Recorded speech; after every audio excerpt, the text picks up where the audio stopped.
नमस्कार, मैं हूं आपके साथ निशु शर्मा और आप देख रहे हैं एचएनएन न्यूज। बुलेटिन की शुरुआत करेंगे बड़ी खबर के साथ राजधानी दिल्ली से, जहां महिला क्रिकेट टीम से प्रधानमंत्री नरेंद्र मोदी मुलाकात करेंगे। आज महिला क्रिकेट टीम दिल्ली पहुंचेगी और कल सुबह पीएम मोदी से नाश्ते पर मुलाकात होगी। तो ये बड़ी खबर हम आपको बता रहे हैं, जहां पर आईसीसी विमेंस वर्ल्ड कप जीतने के बाद, खिताब हासिल करने के बाद अब टीम जो है वो भारत लौट रही है, जहां पर प्रधानमंत्री नरेंद्र मोदी से उनकी मुलाकात होगी। और ऐसे में कल सुबह नाश्ते पर ही मुलाकात होगी। महिला क्रिकेट टीम जो नया कीर्तिमान गढ़कर वापस आई है 2017 की नियर बाय हार के बाद, महज 9 रन से टीम हारी थी। उसके बाद तिगुनी तैयारी के साथ जो है इस बार टीम फाइनल्स में पहुंची। हरमनप्रीत कौर की कैप्टनसी में इस बार टीम जो है वो जीत हासिल कर भारत लौट रही है। आज महिला क्रिकेट टीम दिल्ली पहुंचेगी बताया गया है। और ऐसे में कल सुबह प्रधानमंत्री नरेंद्र मोदी से उनकी मुलाकात होनी है। तो वैसे में लगातार हर एक खुशी के पल में जिस तरीके से प्रधानमंत्री नरेंद्र मोदी की सहभागिता देखी जाती है कि कोई भी कीर्तिमान गढ़कर भारत का नाम रोशन कर जब भारत वो लौटता है कोई भी शख्स, तो प्रधानमंत्री नरेंद्र मोदी उनसे मुलाकात करते हैं। तो ऐसे में प्रधानमंत्री नरेंद्र मोदी कल सुबह मुलाकात महिला क्रिकेट टीम से होनी है। और ऐसे में किस तरीके से बेहद रोमांचक ये मैच रहा और एक बड़े मार्जिन से टीम ने जीत हासिल की, क्या कुछ तैयारी इसके पीछे थी, क्या कुछ इनसाइट्स इसके रहे, इस बारे में संभावित प्रधानमंत्री नरेंद्र मोदी की ओर से जो है ये संवाद होना है। महिला क्रिकेट टीम से प्रधानमंत्री नरेंद्र मोदी की मुलाकात काफी ज्यादा खास मानी जा रही है, क्योंकि जैसे ही महिला क्रिकेट टीम जीत हासिल उन्होंने की तो भारत में जश्न का माहौल बनता हुआ नजर आया, जहां पर जगह जगह हाथ में झंडा लिए लोग आतिशबाजी करते नजर आए।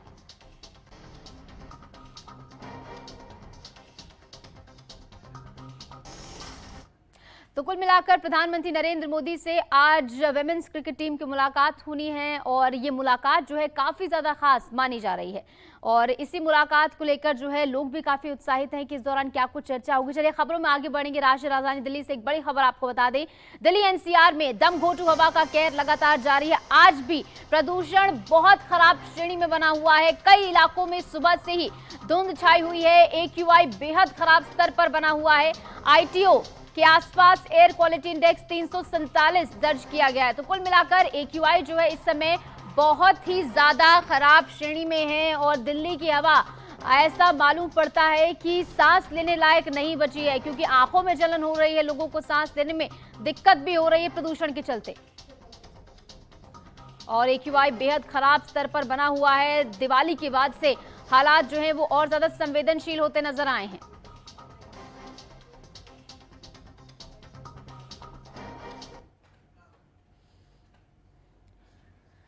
दिल्ली एनसीआर में दमघोटू हवा का किस तरीके से कहर है वो आप तस्वीरों में देखिए। विजिबिलिटी बहुत ज्यादा कम हो गई है। सुबह सुबह के समय स्मॉग की चादर कुछ इस कदर छाई हुई है कि विजिबिलिटी बहुत ज्यादा कम है। ऐसे में लोगों को हिदायत ये दी जा रही है कि सड़कों पर वाहन चलाते समय उसकी स्पीड जो है कम रखें। बाहर अगर वो निकल रहे हैं, देखिए विजिबिलिटी कितनी ज्यादा कम है। सुबह सुबह जो लोग मॉर्निंग वॉक पर जाते हैं वो मास्क पहने, ये हिदायत भी दी जा रही है, क्योंकि सुबह और शाम के वक्त सबसे ज्यादा जो है प्रदूषण रहता है। और ऐसे में AQI का मतलब भी आपको समझा रहे हैं, जहां पर 301 से 400 के बीच अगर ये AQI है तो बहुत खराब है, जो कि वर्तमान में दिल्ली की स्थिति है। 0 से लेकर 50 में अगर एयर क्वालिटी इंडेक्स है तो अच्छी है, 51 से लेकर 100 के बीच में AQI है तो संतोषजनक इसे माना जाता है। और ऐसे में AQI का मतलब किस तरीके से आप इसे आंक सकते हैं ये हम समझा रहे हैं आपको।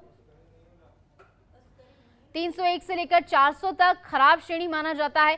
400 से 500 के बीच में अगर AQI है तो उससे बहुत ज्यादा खराब माना जाता है, जो कि दिवाली के बाद आपने देखा है 101 से 200 को थोड़ा खराब माना जाता है, 200 से लेकर 300 को खराब माना जाता है, 301 से 400 को बहुत खराब, तो 401 से 500 को लेकर गंभीर माना जाता है, जो कि जस्ट दिवाली के बाद स्थिति बनी जब 450 के करीब जो है AQI पहुंच गया था। हालांकि औसत AQI जो है वो अभी भी 400 के पार है। तो यानी आप समझिए कि दिल्ली की स्थिति जो है अभी भी गंभीर बनी हुई है। 0 से लेकर 50 के बीच स्थिति जो है वो अच्छी होती है।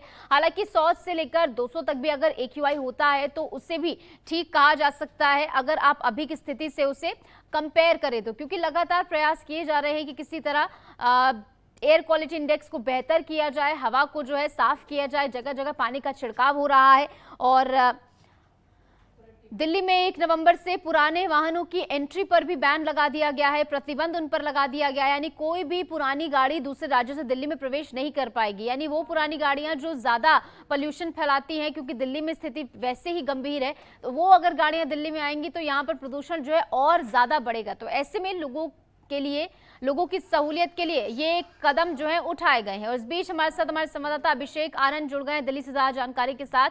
तो अभिषेक, क्या कुछ वर्तमान की स्थिति है, क्योंकि अभी भी 350 के पार, 350 के करीब ये AQI बना हुआ है। सुधार कहाँ है? कोशिश हो रही है लेकिन सुधार नजर नहीं आ रहा है।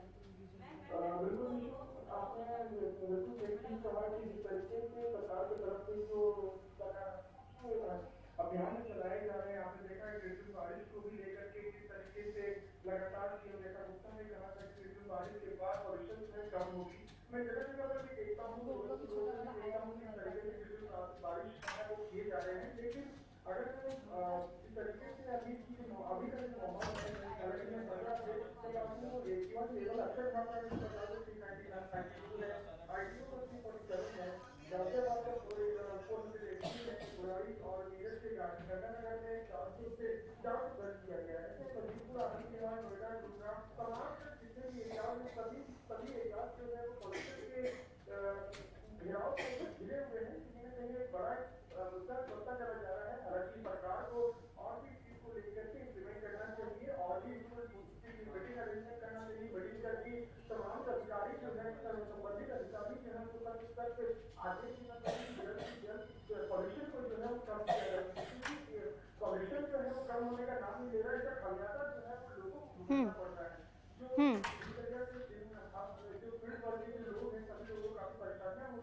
अभिषेक, ये भी बताइए कि 1 नवंबर से जो रूल लागू हुआ है कि पुराने व्हीकल दिल्ली की बाउंड्रीज में जो है वो एंटर नहीं कर पाएंगे, दिल्ली में नहीं आ पाएंगे, इस रूल का किस तरीके से पालन हो रहा है और कितना फलीभूत ये होता नजर आ रहा है?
बिल्कुल, यानी कि दिल्ली की स्थिति में सुधार जो है वो देखने को नहीं मिल रहा। हालांकि एक थोड़ा बहुत सुधार है, बहुत कम इसे आंका जाए, क्योंकि कोशिश जो है बड़े स्तर पर हो रही है, लेकिन उतना रिजल्ट जो है नहीं देखने को मिला। बहरहाल बहुत बहुत शुक्रिया, आप जुड़े हमारे साथ, तमाम जानकारी आपने साझा की।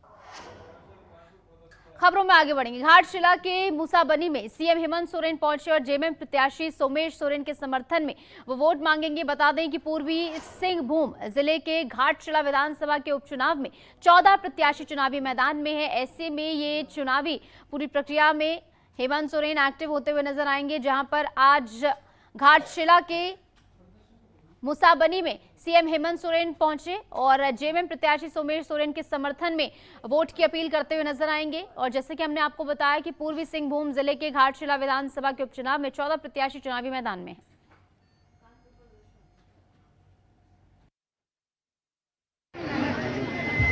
साल भर पहले नोंडे आबवा चुनाव हुई बोला और अड़ी गोड़ सपड़ो करते नोंडे होड़ को आबरे रामदास जी जे नीत बंगा तलाए उन्हें जिताओ कते पे भेजा ले।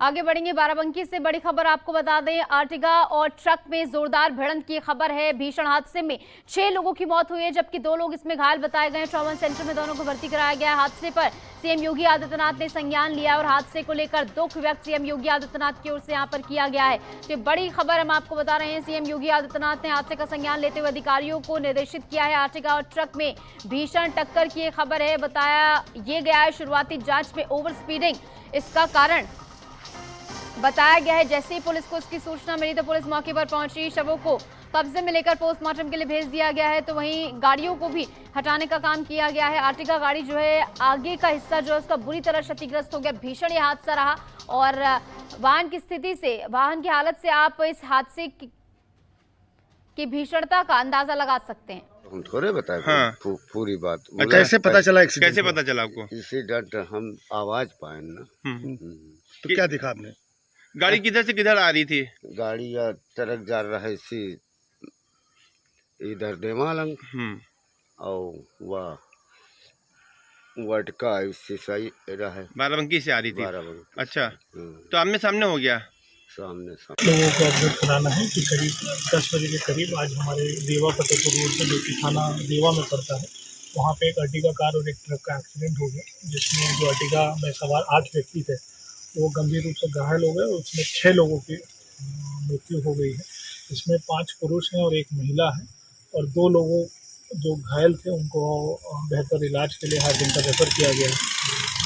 अभी तक की जो जानकारी हुई है उसमें ये ज्ञात हुआ है कि ये जो गाड़ी में, अर्टिगा गाड़ी में जो व्यक्ति थे, ये लोग फतेहपुर थाना सिटी के रहने वाले हैं और आज गाड़ी बुक करके बिठूर गए थे और अभी अपने घर फतेहपुर लौट रहे थे। जो गाड़ी मालिक हैं वो भी फतेहपुर के रहने वाले हैं और जो इनके ड्राइवर हैं वो मोहम्मदपुर खाला हमारे यहाँ ही पड़ता है। अभी आज रात लगभग 10 बजे का ये वाक़या है। देवा और फतेहपुर के बीच में पुतलपुर गांव है जो देवा और फतेहपुर की सीमा के बीच में आता है और कल्याणी नदी का एक पुल बना हुआ जो कि बॉटल नेक टाइप का पुल है। अर्टिगा गाड़ी जो कि बाराबंकी से फतेहपुर जा रही थी और उधर से ट्रक आ रहा था, दोनों के बीच में टक्कर हुई जिसमें कि अर्टिगा गाड़ी में सवार 8 लोगों में से 6 की मृत्यु हो गई है। उसको ड्राइवर श्रीकांत शुक्ला जी चला रहे थे जिनकी भी डेथ हो गई है।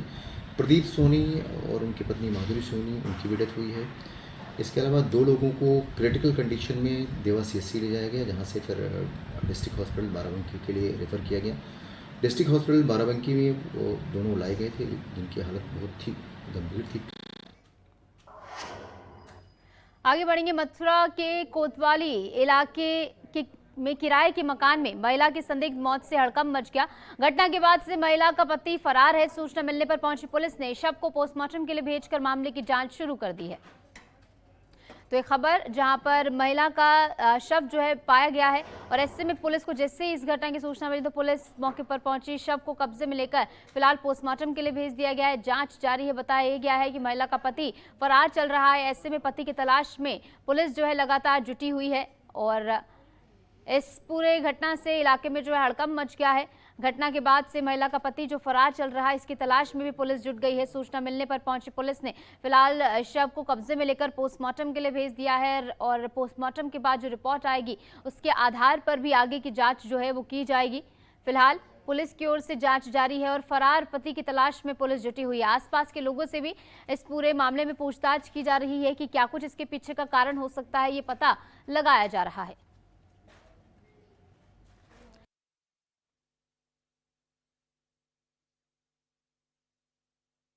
पुलिस मौके पर पहुंची और शव को कब्जे में लेकर पोस्टमार्टम के लिए भेज दिया गया है।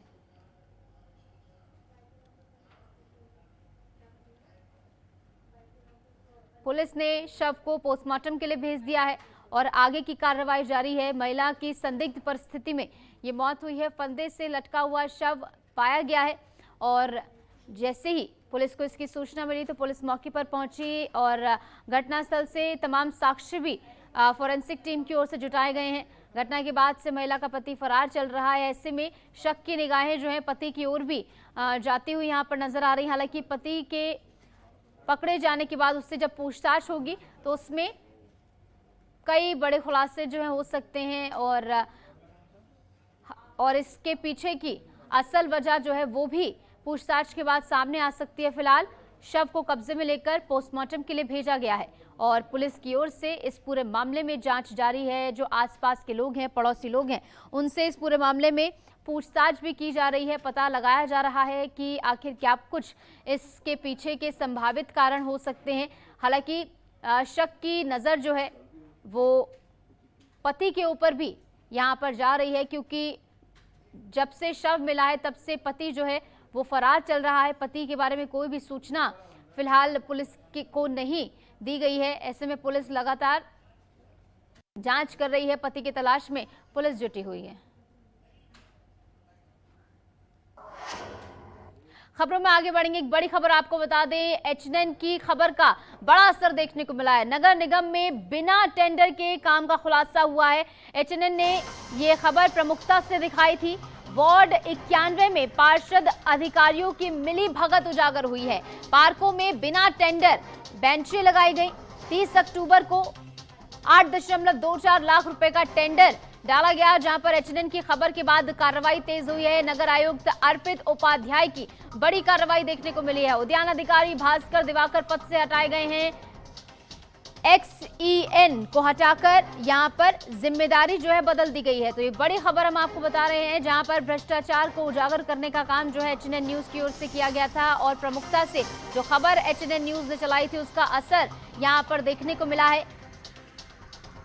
बता दें कि नगर निगम में बिना टेंडर के काम का खुलासा यहां पर हुआ है, यानी बिना टेंडर के काम यहां पर किया जा रहा था और एचएनएन न्यूज की तरफ से एक जिम्मेदार चैनल होने के नाते ये खबर जो है प्रमुखता से दिखाई गई और इस खबर का असर देखने को मिला है, जहां पर अधिकारियों पर कार्रवाई हुई है और पार्कों में बिना टेंडर जो बेंचें लगाई गई थी 30 अक्टूबर को 8.24 लाख रुपए का टेंडर जो है डाला गया था और एचएनएन की खबर के बाद कार्रवाई तेज हुई। नगर आयुक्त अर्पित उपाध्याय की बड़ी कार्रवाई यहां पर देखने को मिली। उद्यान अधिकारी भास्कर दिवाकर पद से यहां पर हटाए गए हैं।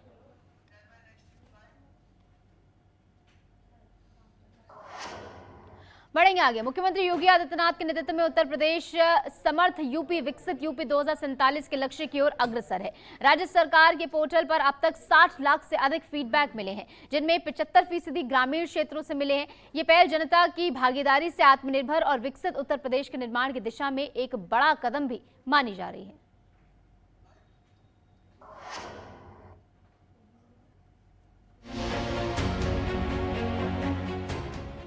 समृद्ध संस्कृति, अपार संसाधन और अथाह संभावनाओं से भरा उत्तर प्रदेश अब एक नए संकल्प की ओर बढ़ रहा है। मुख्यमंत्री योगी आदित्यनाथ के नेतृत्व में समर्थ उत्तर प्रदेश, विकसित उत्तर प्रदेश 2047 का सपना साकार हो रहा है। एक ऐसा लक्ष्य जहां प्रदेश समर्थ, आत्मनिर्भर और विकसित बनेगा। राज्य सरकार के पोर्टल पर उत्साहजनक जन सहभागिता देखने को मिली है। अब तक पोर्टल पर करीब 60 लाख फीडबैक प्राप्त हुए हैं।